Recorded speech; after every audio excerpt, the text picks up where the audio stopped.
Herkese merhabalar, kanalıma hoş geldiniz. Bugün sizlere çok sevilen, çok beğenilen kete tarifimle geldim. Sizleri çok bekletmeden hemen tarife geçiyorum.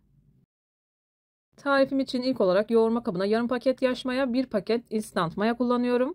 Dilerseniz 1 paket yaş maya kullanabilirsiniz.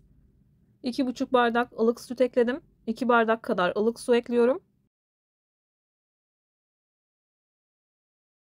Mayanın aktifleşmesi için 2 yemek kaşığı kadar da toz şeker ekleyip malzemelerimi güzelce karıştırıyorum.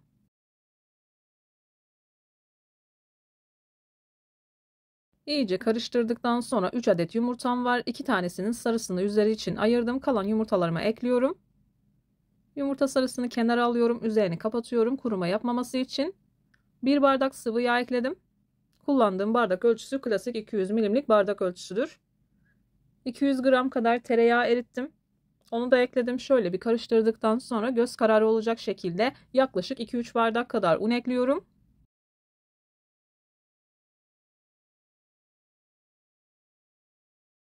1,5 yemek kaşığı kadar tuz kullandım. Tuz miktarını kendi damak tadınıza göre ayarlayabilirsiniz. Yoğunlaşıncaya kadar kaşık yardımı ile karıştırıyorum. Hamur yoğunlaşmaya başladıktan sonra içerisindeki kaşığı çıkartıp elimle yoğurmaya devam ediyorum.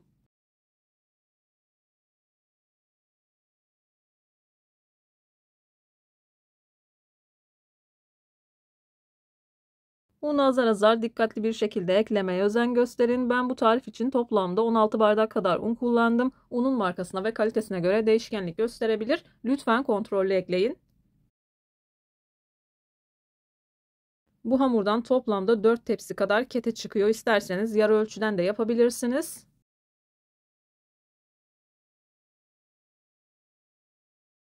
Tam da bu aşamada belirtmek istiyorum ki 2 farklı maya kullanmamın herhangi bir sebebi yok. Elimin altında o zaman yarım paket yaş maya vardı. 1 paket de kuru maya vardı. İkisini kullandım.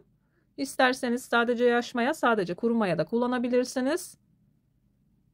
Hamur yavaş yavaş toparlanmaya başladı. Unu azar azar ekleyerek hamurumu yoğurmaya devam ediyorum.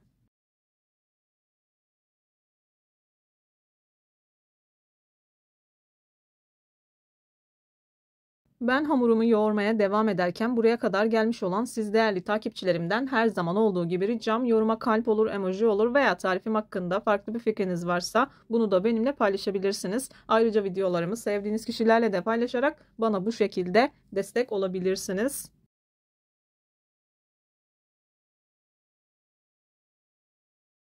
Kete hamurunu çok güzel bir şekilde yoğurmamız gerekiyor. Orta sertlikte bir hamur oluyor. İyice yoğurduktan sonra üzerini kapatıyorum. Yaklaşık 1-1,5 saat kadar mayalandırıyorum. Mayalanma süresi odanızın sıcaklığına göre değişkenlik gösterebilir. Hamur 2 katına çıktıktan sonra hamurunuzu kullanabilirsiniz. Ben yaklaşık 1 saat kadar mayalandırdım. Hamuru şöyle bir toparlıyorum. Toparladıktan sonra tezgaha alıyorum. 4 tepsi yapacağım için ilk etapta 4'e bölüyorum.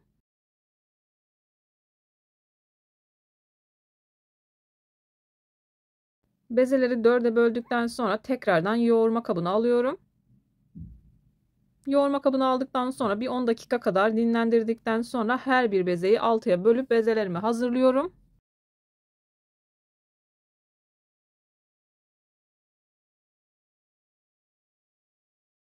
Bu hamurdan isterseniz sade keteler de yapabilirsiniz. Ben genelde hepsini içli yapmıyorum. Bazılarını sade olarak da yapıyorum. Tepsi boyutunda açtıktan sonra tepsinin içerisinde 6'ya veya 8'e bölüyorum. Tepsi mayasını yaptıktan sonra üzerine yumurta sarısı sürüyorum. Yumurta sarısını sürdükten sonra kaşık yardımı ile veya çatal yardımı ile şekillendirdikten sonra önceden ısıtılmış 180 derecelik fırında altı üstü güzelce kızarıncaya kadar pişiriyorum. İlerleyen günlerde o tarifimi de sizlerle paylaşırım. Ayrıca birçok kete tarifine kanalımdan ulaşabilirsiniz. Bezelerimi yaklaşık 10 dakika kadar dinlendirdim. Tezgaha alıyorum. Hamur kartı ile 6'ya böldükten sonra bezelerimi hazırlıyorum.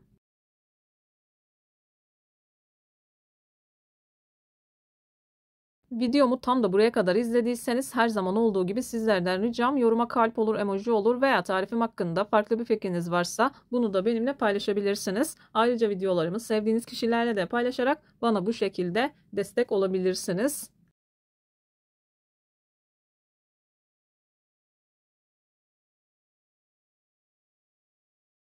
Bezelerimi hazırladıktan sonra kenara alıyorum. 10 dakika kadar dinlendirdikten sonra yavaş yavaş sırayla yapmaya başlayabilirsiniz. Bu arada hamur mayalanırken ben iç harcını hazırlamıştım. İç harcını da bu aşamaya ekledim. Yaklaşık 150 gram kadar tereyağını uygun bir tavanın içerisine aldım.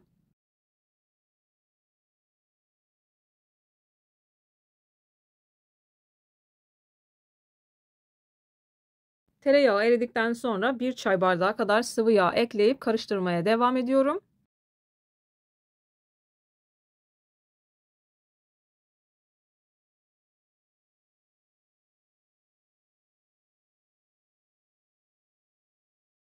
Sıvı yağını ekledikten sonra şöyle bir karıştırdıktan sonra 3-4 bardak kadar un ekliyorum.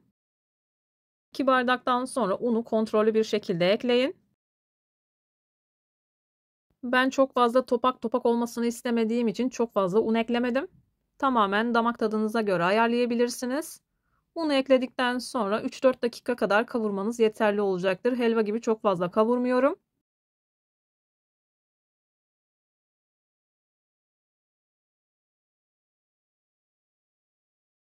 Ben toplamda 3,5 bardak kadar un ekledim. Yavaş yavaş karıştırarak kavuruyorum. Unu 2-3 dakika kadar kavurduktan sonra 1 bardak şeker ekledim. İsterseniz tuzlu olarak yapabilirsiniz. Çocuklar tatlı sevdiği için ben tatlı hazırladım. Şeker ekledikten sonra ocağın altını kapatıyorum. Biraz ılıdıktan sonra eğer seviyorsanız ceviz de ekleyebilirsiniz. 1 çay bardağı kadar kullanmanız yeterli olacaktır.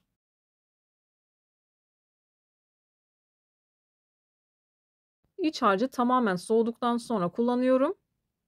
Bezelerim dinlendi. Yavaş yavaş açıp ketelerimi hazırlıyorum. Keteleri tepsi tepsi olacak şekilde hazırlıyorum. Daha sonra dinlendirip pişiriyorum. Mutlaka tepsi mayası yapın. Tepsi mayası yaptığınız zaman çok daha güzel olacaktır. Un yardımı ile yavaş yavaş büyütüyorum. Açabildiğiniz kadar açabilirsiniz.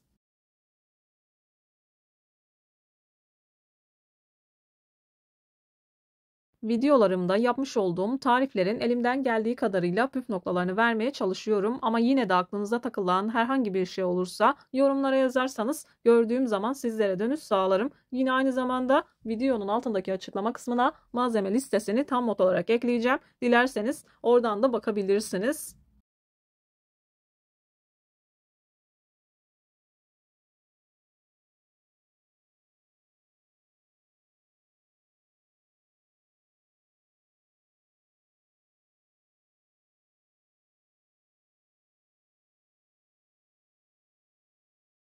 Hamurumu yeteri kadar büyüttükten sonra bu aşamada ben sıvı yağ kullandım. Dilerseniz tereyağı da kullanabilirsiniz.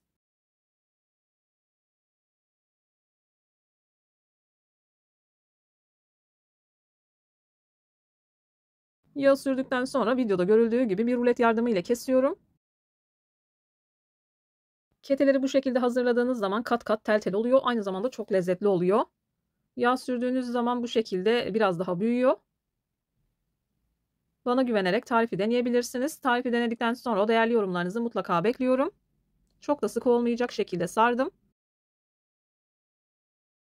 İçini koyduktan sonra kapatıyorum, kenara alıyorum. Üzerinin kurumaması için mutlaka üzerini örtün.